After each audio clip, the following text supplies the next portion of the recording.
Magandang araw mga ka-Wonder and welcome back sa ating YouTube channel. Itong Wonder Vlogcaster. Magandang hapon sa inyong lahat. Pag-usapan natin itong napakaseryosong usapin. Isang tabi muna natin yung mga usapin na nakikita natin dyan. Focus muna tayo dito mga ka-Wonder dahil ito'y lubusang nakakabahala. Dahil ito'y lahat ng kanila pong pamamaraan para pabagsakin talaga ang rehimen o ang Marcos administration para sila ay makaupo at maituloy nila yung kanilang lagim. Ito ang ating pag-usapan, no? Itong lately lang, itong napapanood natin, na talagang lahat ginagawa nila. Inumpisa nila kay Martin Romualdez. No, unang before that, sabi nga ni Lapid, itong pinatay. Ever since, wala naman talagang unit team. Dahil ang plano nila, paupuin si Sara, dahil wala nga laban si Sara to contend against PBBM. Dahil according to survey, ang lakas-lakas ni PBBM. So lalaban ka pa na very obvious na hindi ka mananalo. So what she did is, in a subtle way, PBBM, pwede mo ba akong gawing vice president? Yun na lang, vice na lang. Pero, meron na silang plano in the midst, no, napapatalsikin nila si PBBM. Isa pa nga dyan, no, gusto niyang hawakan yung national defense according to sa narinig natin, na hindi nga binigay at ibinigay sa kanya itong DepEd na hindi niya nga nagawang ayusin, na nagkaroon pa rin dyan ng mga investigasyon. At ngayon, napaalis itong si Martin Romualdez na naging siyang tinik, naging pain in the neck nila, na siyang humadlang, no, dito sa, if I'm not mistaken, dito sa mga rally-rally nila na nabubunyag, na papatalsikin nila si PBBM, ay naharang yan ni Martin Romualdez. At kung wala nga mapatunayan kay Martin Romualdez na idinadawit lang siya nitong si Zaldico, dahil obviously naman na may 10 helicopter ba yan at isang eroplano, obvious na hindi nyo na kailangan, just do the math at kaya nyo na calculate kung anong uri ng tao. So yun nga mga ka-Wonder, at ginagawa na nila. Ito nga lately, nakakita ako ng post na sinabi raw ni Sandro Marcos kay Robin Padilla na hinanap namin ng team ko na meron ba kayong makita na sinabi ni Sandro o sinalita o sinulat na paano ka makikinig, yung tinutukay niya ka Robin, na isang senador na wala namang alam kundi makipagsuntukan at kung ano-ano pa. Itutuloy natin mga ka-Wonder. Intro muna tayo.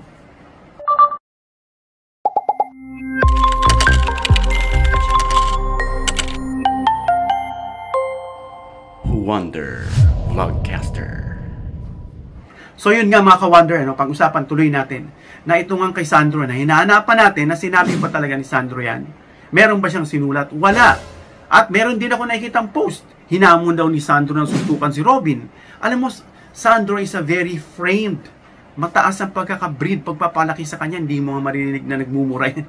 Kaya yung mga sinasabi nila, it's just an obvious ploy or just political ploy just to destabilize, just sirain ang mga Marcos.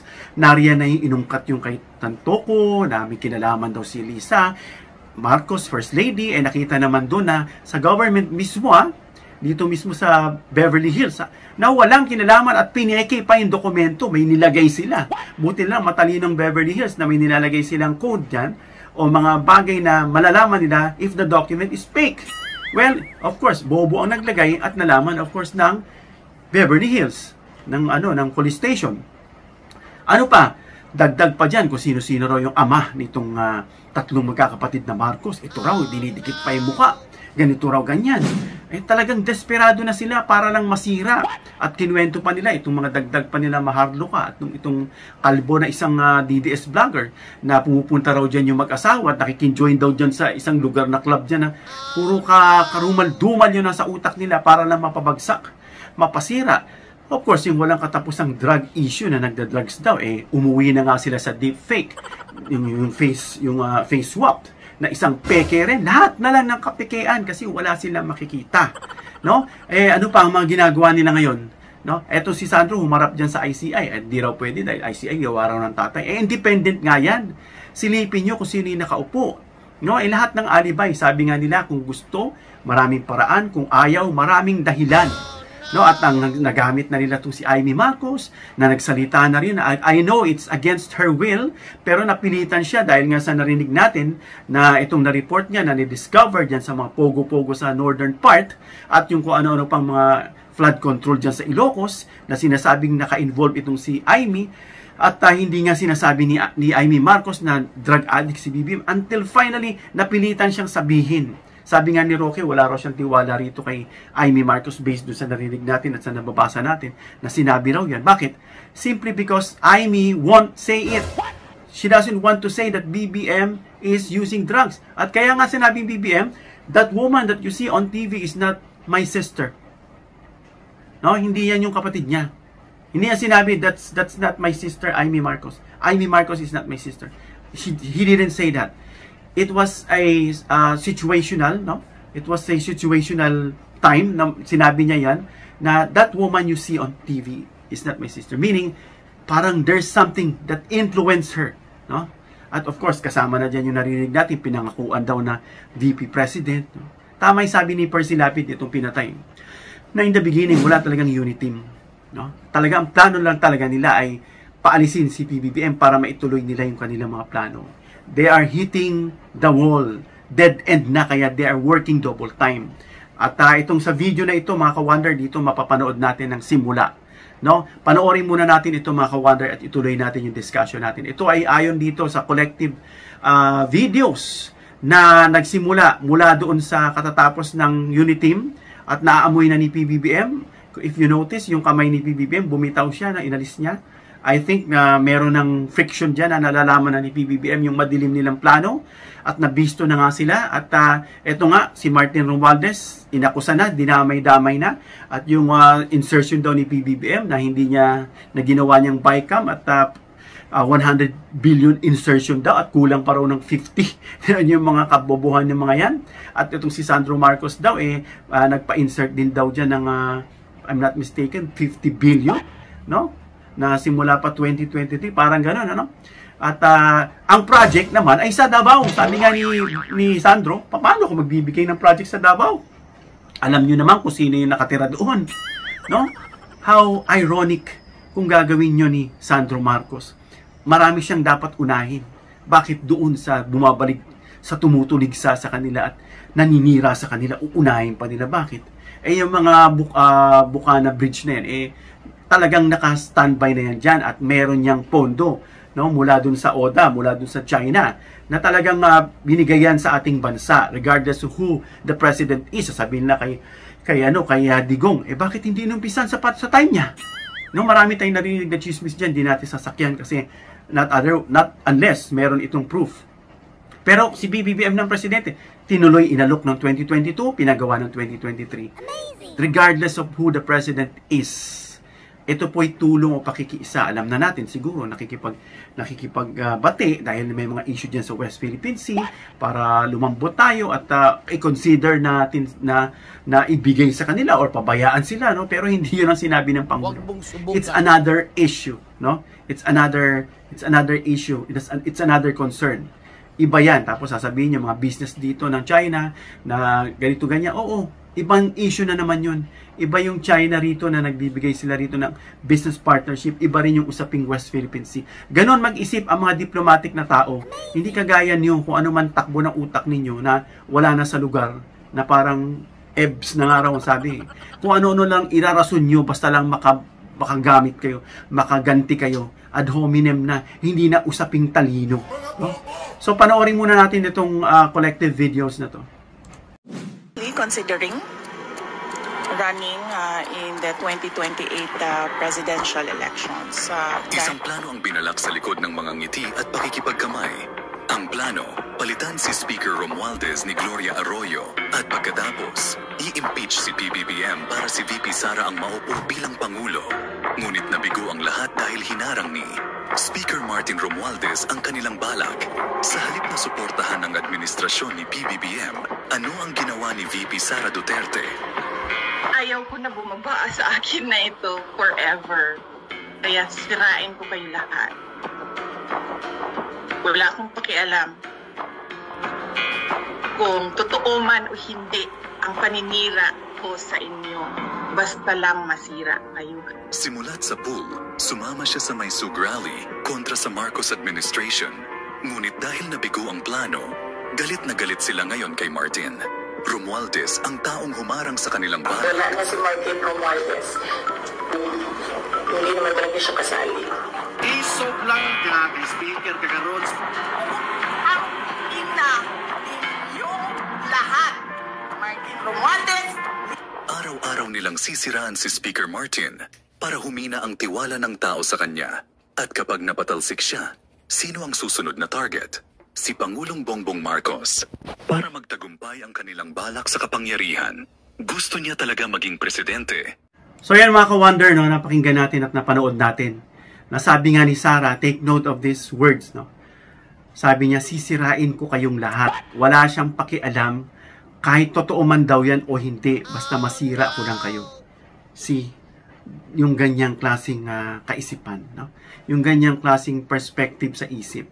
Narinig na natin yan before, ano? Sorry, pero yumaon na. Nasabi nga ituloy yung proyekto ng power plant. Ang pagkakasabi, no? I'm not sure with the exact words, ano? Sabi, paano niya raw itutuloy niyan? Maalala lang daw dyan yung mga Marcos. The same thing dito sa naririnig natin. But this one is kakaiba. No, this one is talagang iba na. Talagang hangad na yung kaganid sa pwesto. Kasi that time, yung isang sinasabi natin, nakapwesto na. So yan po, maririnig natin. Lahat gagawin. At ito nga, nag-success sila na mapababa si Martin Romualdez at isusunod nila si PBBM. Kaya nga lahat ginagawa na nila . Kaya nga sabi ni Arnold Clavio, wag pasasaring, tapangan. Mr. President, Mr. PBBM, our President, pwede po ba tapangan nyo pa po? Talagang pakita nyo sa kanila. Gaya ng father nyo, na magsalita pa lang dun sa Malacanang sa gabinete, sabi ni Yumaong Miriam Defensor, nanginginig na sila. At kita niya raw lahat yun. At ngayon, ang lalakas ng loob, mambasto sa inyo. Tapangan nyo po, mga Mr. President, para makita nila yung Marcos, no, na aming po tinitingala at aming hanggang ngayon talagang sinusuportahan namin dahil sa leadership na maganda. At nung nawala nga ang inyong ama, nangyari sa bansa, nagkaleche-leche na.